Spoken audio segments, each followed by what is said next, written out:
Hello, everybody. Guten Morgen. Is that on? Is that working? Good.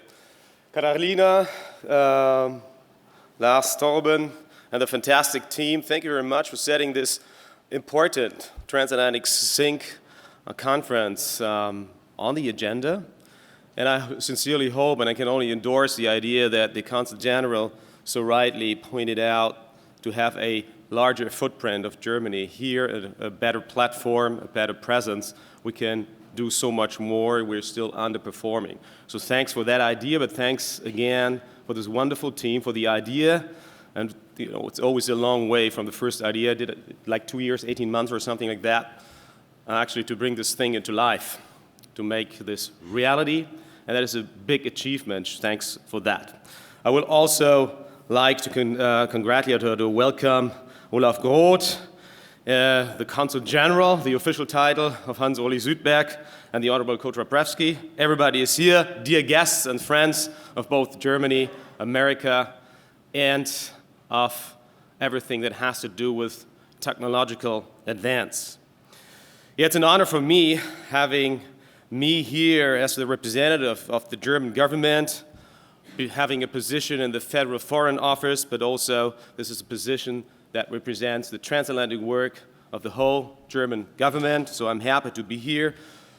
I just arrived 2 days ago in the evening, and it seems like two worlds apart. In Berlin, a city where history is etched into every street corner, where tourists come to see the remnants of the Cold War, in a vibrant center in the heart of modern Europe, a place where everything is about politics. And then here in Mountain View, or the Silicon Valley, I should say, in broader terms, where humanity's future is on everyone's mind, where people think about science, cutting-edge technology, and about how to turn ideas into business and working business models. And I should add, hopefully, for the betterment of our lives. And also, I think, on a positive note, where Washington and politics are far distant away. And it's precisely this perceived contrast, old world, new world, where I'm so happy, why I'm so very happy to be here today. And in the few minutes during which I stand between you and a supremely important conference, I would like to plant two ideas about Berlin and Mountain View, about the Silicon Valley, about Germany and the Silicon Valley. The first one would be that on issues of digital innovation. We are maybe not as far apart as one may think at first. And the second idea, or thought, that where we are indeed on different tracks, maybe that is not always a bad thing. Maybe it makes our modes of innovation very complementary indeed. So firstly, how about similarities between our two worlds? Let me start off with the obvious. No place on earth rivals Silicon Valley. The creative, innovative energy that you have harnessed here that has fueled the digital transformation of the world is simply unparalleled, and that goes obviously without saying. Germany's science and technology world is smaller, and it is somewhat less well known. Our companies are still more famous for things of hard stuff, of steel and aluminum. That makes me think of this tariffs on steel and aluminum. That is a different topic, but rather than code. But Germany is a first-rate tech environment, and we are currently taking big steps to make it even more attractive. The German federal government is spending $3.5 billion on artificial intelligence research in the next couple of years. And that's not counting all the private money going into research, just the public federal funding. And our goal is AI made in Germany. And we hope for that to become a strong and trusted trademark. Consider that the government will also spend $5.5 billion on digital infrastructure over the next couple of years on public schools. That is also for Germany a big step forward. It comes late, and it was not easy because of our federal structure with the 16 Bundesländer and the federal government, but finally we are implementing this. And if you come to Berlin, who has not been in Berlin yet? Raise your hands. Who has not been in Berlin yet? Everybody? Okay, it's very simple. We have to talk after this. If you come to Berlin, you want, everybody else is well invited. If you come into Berlin in particular, you will find a vibrant startup environment, and German companies, big and small, have long started to embrace digital transformation. From the 5G data network at the Hamburg Port Authority to autonomous vehicle research at BMW and Bavaria. And there are strong German-American links, for example, in AI research. Take, for instance, the Max Planck Center for Visual Computing and Communication here at Stanford University, cooperating on AI, machine learning, and robotics. Facebook lets Munich University of Technology research ethics in artificial intelligence for about $7 million a year.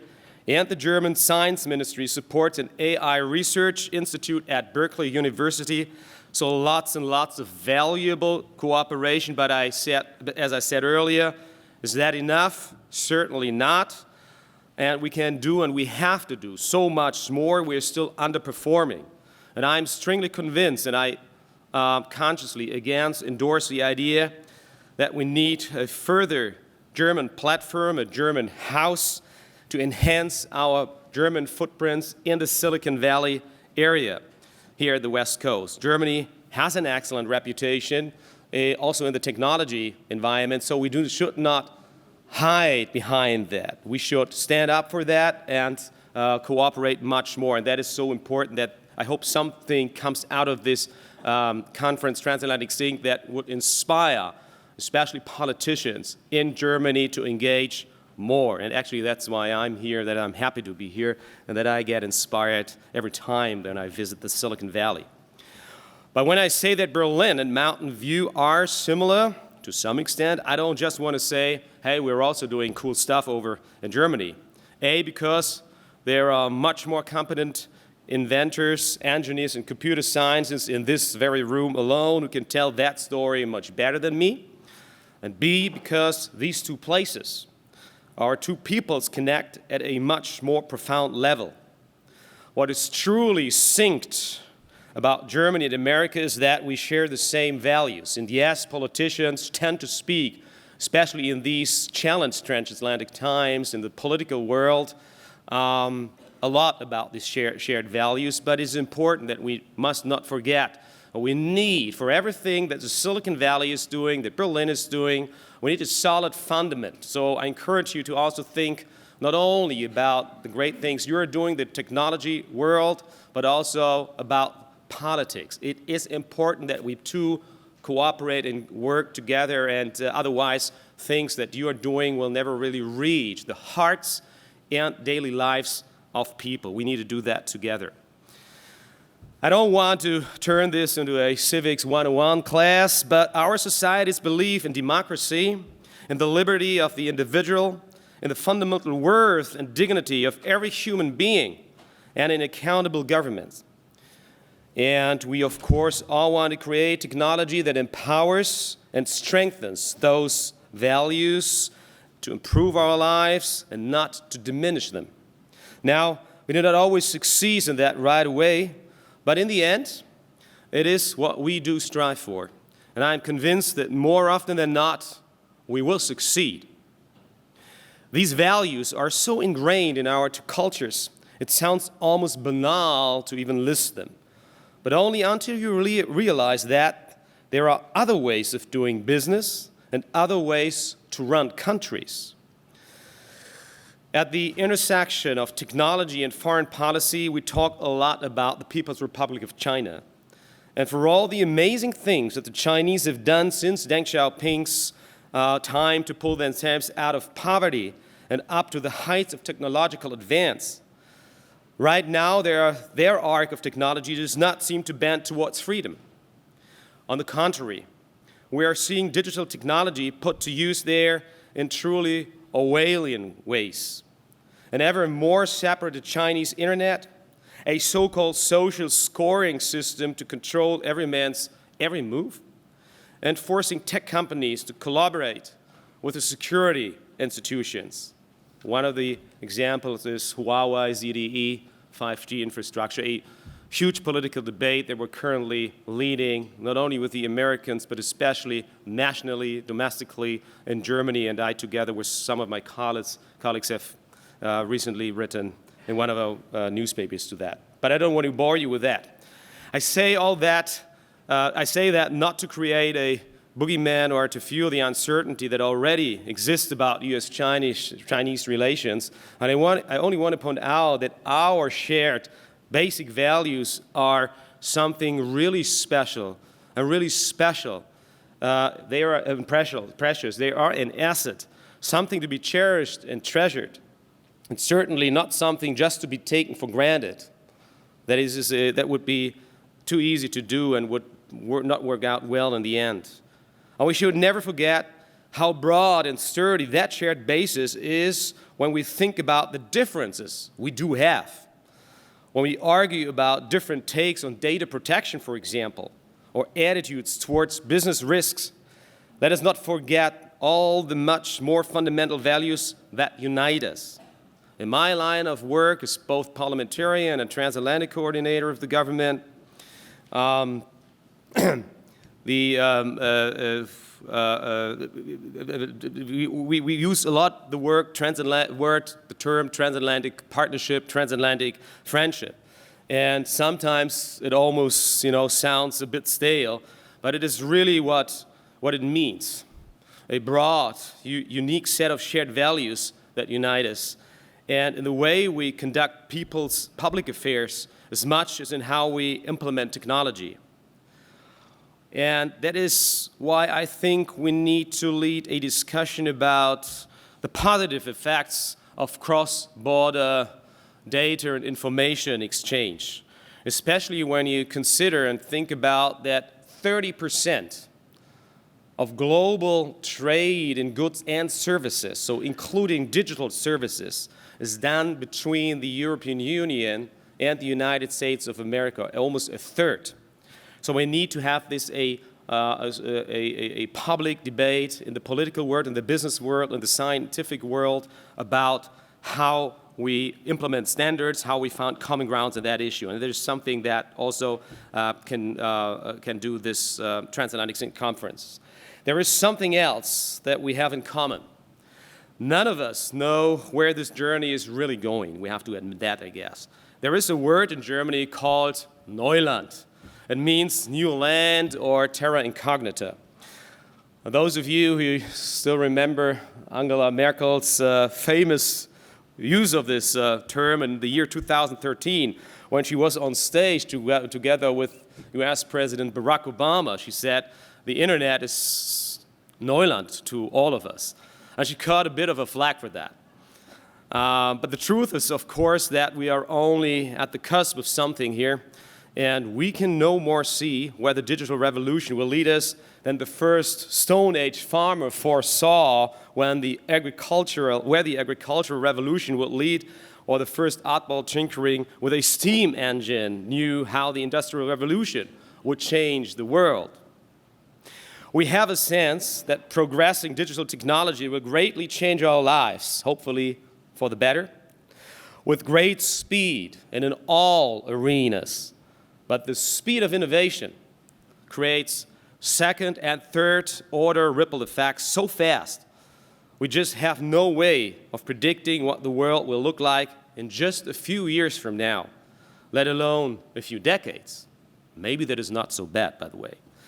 And that is precisely what makes our shared liberal democratic values of individual freedom even more important than they have always been before. Because the faster we move, the more we need that value compass, the Wertekompass, as we say in Germany. Once you step into this terra incognita, you do not have a map. All the more important to know the general direction you want to take, so you can make course corrections if you ever take a wrong turn. And here comes, or might as well come into play, ethical and moral standards. So our values are our compass, our value compass, and the journey into the unknown. I think it's a wonderful adventure that we all undertake. So nobody has to be afraid on that. Just one prominent example, and then I promise I won't harp on about shared values any longer.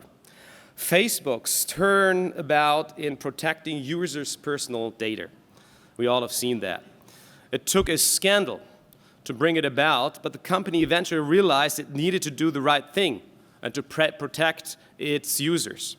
It's not that it acted out of bad intention before, but in a fast-changing social media world, it had not quite realized how its model could also be abused, and it needed to adjust that model according to its values and to those of its users.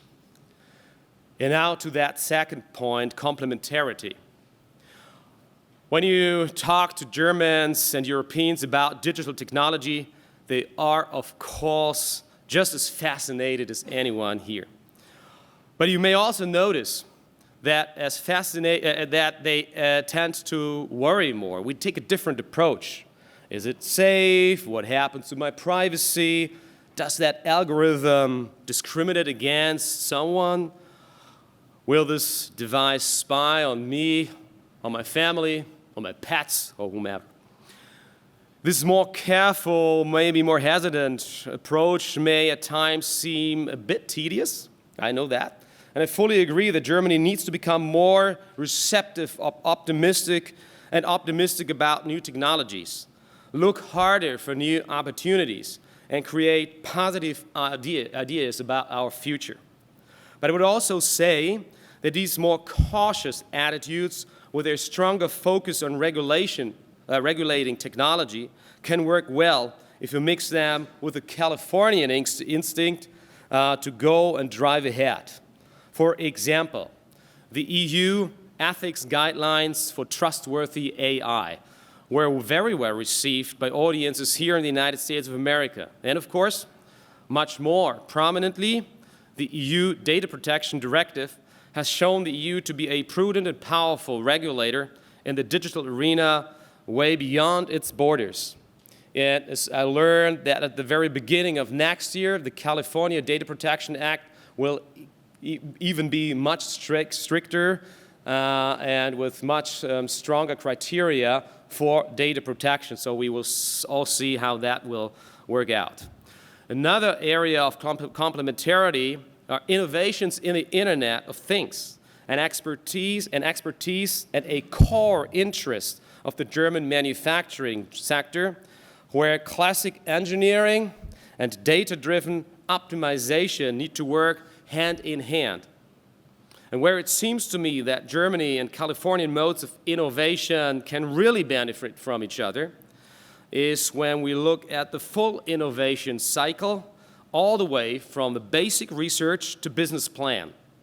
I think every expert will tell you Germany is really is easily at the same top level at basic research as you can find here and anywhere else. But we seem to have a much harder time over in Germany than bringing things to market, turning innovations into products, and knowledge into business. So once more, an important area where the respective talents or our innovation communities can only profit from each other's strength. And after talking a lot about values and about how we are all so similar and yet complement each other, I just wanted to finish with an emotional appeal that really comes from the depth of my transatlantic heart. And it is that we simply belong together. If we want to move the world really forward, if we want to unlock the miracles that technological innovation still holds in store for us, and I hope this will never end, and if we want to keep making the world an even better place for everybody, who should do that if not us, if not you here in this room? Americans, Californians, Germans, Europeans, with their boundless energy and optimism, Germans and Europeans with their passion for all the things technical and philosophical, the oldest democracy in the world and the largest country in a democratic Europe. Who, if not us, together, should work hand in hand to drive digital innovation in line with the values of liberty for the benefit of us all. That is our responsibility. Let us live up to this end, and let's make things better. Let's make it happen. Thank you very much.